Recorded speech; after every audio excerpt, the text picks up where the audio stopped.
Director Wray, I'll begin by recognizing myself for questions. Mr. Director, I'm sure you're aware of the recent media reports indicating that Peter Strzok, who is a special agent at the FBI, changed the words grossly negligent to extremely careless in former Director Comey's statement closing the Clinton investigation. Are you aware of that? I've heard some of the same information you have. Great. Do you know by chance what the criminal intent standard is under the Espionage Act, in particular 18 U.S.C. 793F? I haven't studied the statute recently, but I believe it's gross negligence. That's right. It is gross negligence. So would it be accurate to say that a senior FBI official changed the wording of the director's statement to ensure that Secretary Clinton was not liable under the Espionage Act?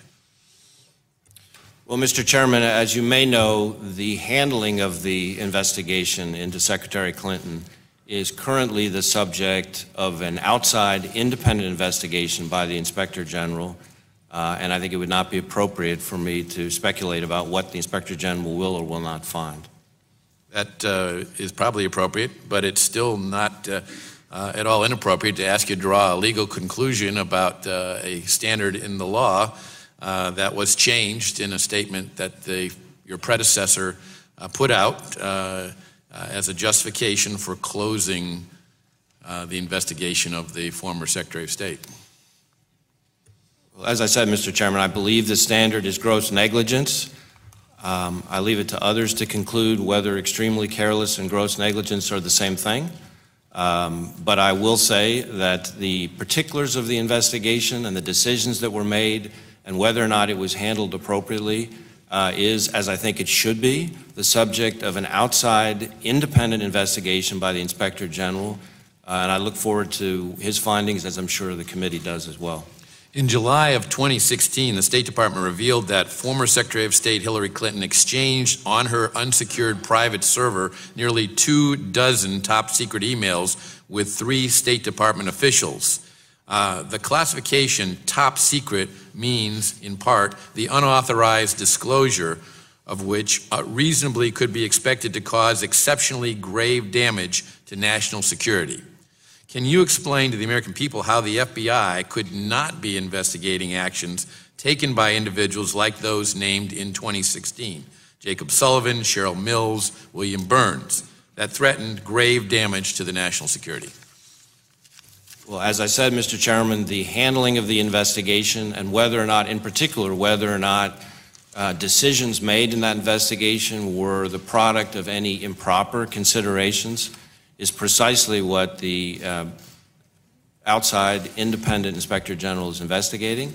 And when we get his findings, I will look and see what appropriate action we can take at the FBI in response to that. Can anyone on this committee set up a private server now and conduct classified business on it, since not a single person has been prosecuted or held accountable for the Clinton email investigation? No. Thank you. Director Wray, what are you doing to ensure that the top ranks of the Federal Bureau of Investigation are cleared of individuals who are tainted by bias or those who have exhibited indiscretion by failing to demonstrate the integrity Americans expect from their top law enforcement officials? Well, the first thing I'm doing is respecting the outside independent investigations that are underway. My preference is to be one of these people who is not a act first and ask questions later kind of guy, but an ask questions first and then act kind of guy. And so I think these matters are being looked at, as they should be, by somebody outside the FBI. And when those findings come to me, I will take appropriate action if necessary. In the meantime, I am emphasizing in every audience I can inside the Bureau that our decisions need to be made based on nothing other than the facts and the law and our rules and our processes and our core values, and not based on any political considerations by any side of the aisle. Thank you. Does the FBI obtain a warrant before accessing and reading Americans' email? It depends on the situation, but yes.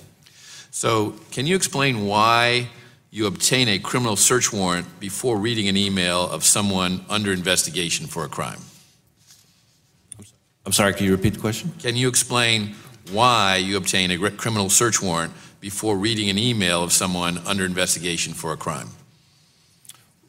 Well, in the situations where a search warrant is required, and of course under the Fourth Amendment there are plenty of situations where a search warrant is not required. There are all sorts of aspects to the Fourth Amendment.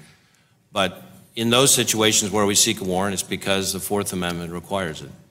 Section 702, as you and I both noted, is up for renewal within a few weeks.